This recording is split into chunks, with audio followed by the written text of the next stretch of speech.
You'll be moving to our branch office starting tomorrow. Is this a demotion? No, the branch just needs more hands. It's strange to have a transfer so suddenly after just yesterday. Did someone higher up say something? Jason. The boss's face hardened as he was pressed further. You should be grateful it's just a demotion and not something worse. I haven't done anything wrong. The boss just put his hands on his head, looking exasperated. Yes, you haven't done anything wrong, but sometimes the situation and the people involved are just too tricky. Not everything that's just is always right. If you're in the corporate world, you should understand that. I don't want to understand that. Without hesitation, I responded. The boss sighed deeply. I may not agree with what you're saying, but I'll accept the decision quietly. And just like that, the demotion was decided. According to the boss, the reason for the demotion was my inability to gauge situations and people, but I couldn't see it that way. The incident happened just yesterday. While walking through the train station as usual, I noticed an old man deliberately bumping into women. He's what you'd call a bump into guy. What's up with that guy? Doing it on purpose? That's dangerous. Seeing women lose their balance and fall because of him was more than uncomfortable. As I was about to approach the old man, he seemed to sense something and quickly disappeared into the crowd. Arriving at the office, still irate, there was an unusual tension in the air. Rumor had it that some bigwig was visiting the office for an inspection. Apparently, the results of the inspection could affect bonuses and evaluations, so the higher-ups were bustling around making sure everything was in order. Turns out, that bigwig was none other than the old man from the station. Wait, that's the guy who was causing trouble. Can't be serious. Seeing that arrogant executive instantly reminded him of the morning's annoyance, and before he could think, he addressed him. Excuse me, I have a question. What is it? Why did you keep bumping into women at the station this morning? The executive's face tensed visibly. I saw you this morning. You were purposely walking into them. Some even fell. Were you aware? What was your intention? Did you want to touch them? Or were you just irritated by them? Either way, attacking innocent women isn't good. What's your take on that? Taken aback by the barrage of questions, the executive could only open and close his mouth in silence. Hey, Jason. The boss, witnessing this, hurriedly interjected. The executive's face grew redder by the second. Are you his supervisor? Let's talk in private. Yes. With a face as fierce as a thundercloud, the executive didn't respond to my claims but instead took the boss to a meeting room. And today, I subsequently got demoted. The big shots were mad and my boss was beside himself, but I still believe I didn't say anything wrong. Things like this have happened a few times before. Regardless of someone's status or position, there's nothing wrong in pointing out when something's bad. Whenever something like this happened, close friends who know me well would occasionally warn me, but I've always believed that being truthful is the right way. I appreciate those friends who care for me and stand by me no matter what trouble I get into, but I just couldn't heed those warnings. Back when I was a kid, I'd get scolded by teachers and parents for lying. Now that I'm an adult, I get reprimanded for being honest. Seems unfair, doesn't it? Upon arriving at my new place of work, the sales office, the entire staff warmly greeted me. This was an office in a rural town, so remote they jokingly referred to it as the outpost or real backwater.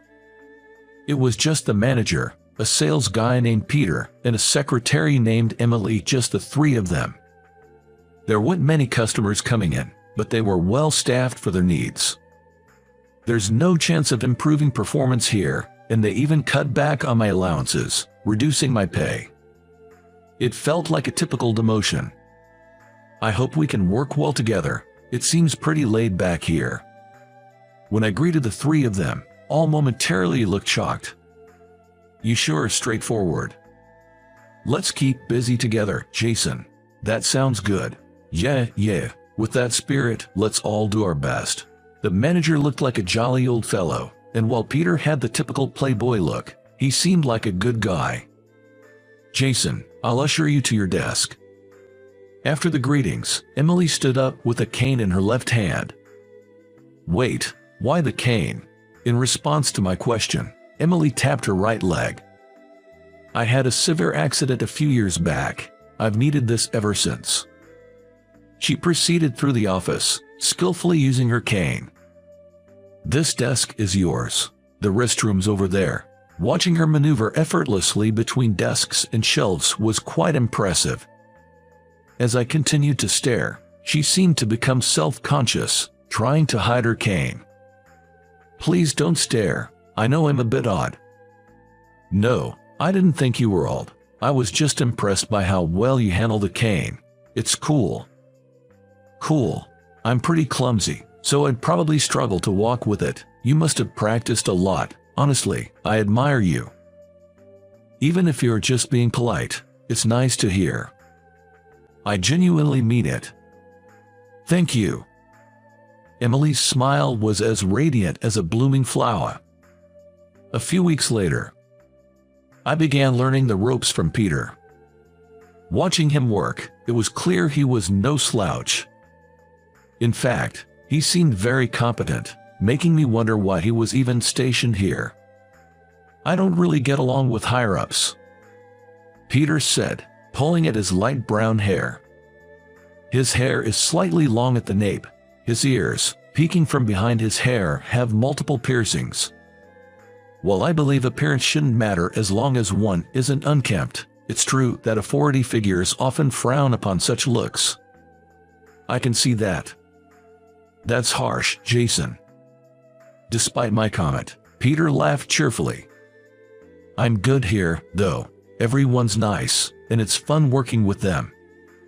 I definitely think the folks here are more grounded than the ones at the main office. They might lack a bit of ambition, though." Haha, true. A few weeks have passed since I was transferred here, and there's something that's been on my mind. It's about this guy, Peter, and a lady named Emily. They say they are just colleagues, but it's clear they are aware of each other in a different way. You can tell just by watching. I bet even the manager has noticed. If they have feelings for each other, all they have to do is express them. Wondering why they're hesitating, when I asked Peter about his feelings for Emily, he smiled awkwardly and furrowed his brows. "She's a great help, always. She's sincere and a good person." "What about romantically? Do you like her?" "I do like her, but I can't make a move. I feel guilty somehow."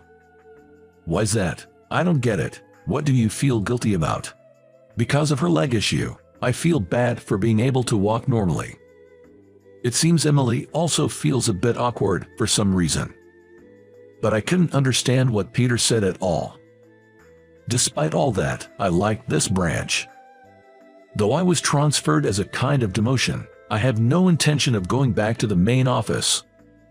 In fact, I'd love to grow this place even more. Not only are the people nice, but they're also competent.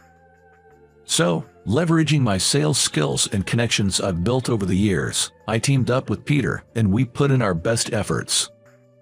There were times when it felt too tough, but we kept pushing and pushing. Finally, it seemed our hard work was about to pay off. We were on the verge of closing a major deal. The CEO and vice president of the prospective client were visiting our office for a meeting. Both the manager and Emily were watching discreetly from a distance and seemed a bit nervous, but so far, the vibes were positive. "Let's call it a day for now. Considering our future long-term relationship, how about dinner?" At the end of the meeting, this proposal came from the client, and Peter and I exchanged glances. "That sounds great. I know a fantastic diner. Looking forward to it." This diner is where Peter and I had dined before.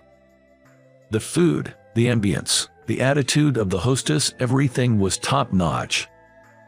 When I mentioned that I liked this diner, Peter responded with, "If you say so, the diner is guaranteed." By now, he's got a good read on my character. We left the office and headed to the diner as a group of 4. The conversations flowed as smoothly as during the meeting, and after some drinks, both the CEO and vice president seemed in high spirits. So far, I think we've handled everything perfectly. We're pretty much guaranteed to clinch this deal. All we need to do now is wrap up the evening without any issues. That's when it happened. But isn't there an issue with your secretary? Things had been going well, but that one comment left both me and Peter speechless. Regardless, the CEO carried on in the same friendly tone. She might be somewhat cute now, but that's just because she's young. Women age quickly and just become regular old ladies. On top of not being attractive, having a disability in one leg must be a burden. If she were the only female employee, you'd think they'd hire another one to brighten up the place. The vice president nodded in agreement. Yeah, I was taken aback when she walked in with that cane. Indeed. Hearing their mocking laughter, my patience reached its limit. As I was about to reflexively stand up, Peter beat me to it. You've sure had a lot to say, thinking we'd just sit and listen, haven't you? His voice, low and filled with icy anger, echoed through the room. It's hard to believe that kind of intensity comes from Peter, always smiling so goofily. Both the CEO and the vice president are staring in shock. You're saying our secretary is dead weight? You gotta be kidding me. She's way more admirable than jerks like you who belittle others just because they're a tad different or look down on women. She doesn't say hurtful things without knowing someone's struggles. Shame on you, you old fools. He's probably not used to speaking out like this. Having read it all at once, he seemed out of breath. Peter glared at the CEO and vice president, breathing heavily. Of course, I didn't stop him. What's gotten into you? That's rude to the CEO.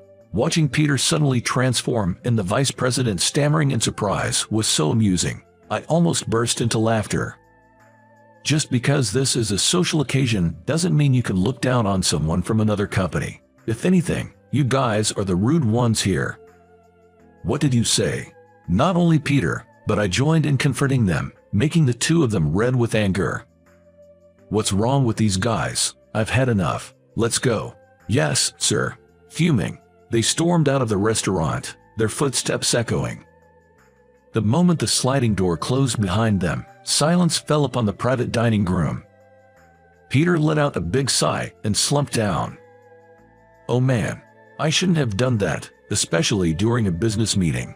The manager had told me he's rooting for me. He must have realized the gravity of the situation and was scared.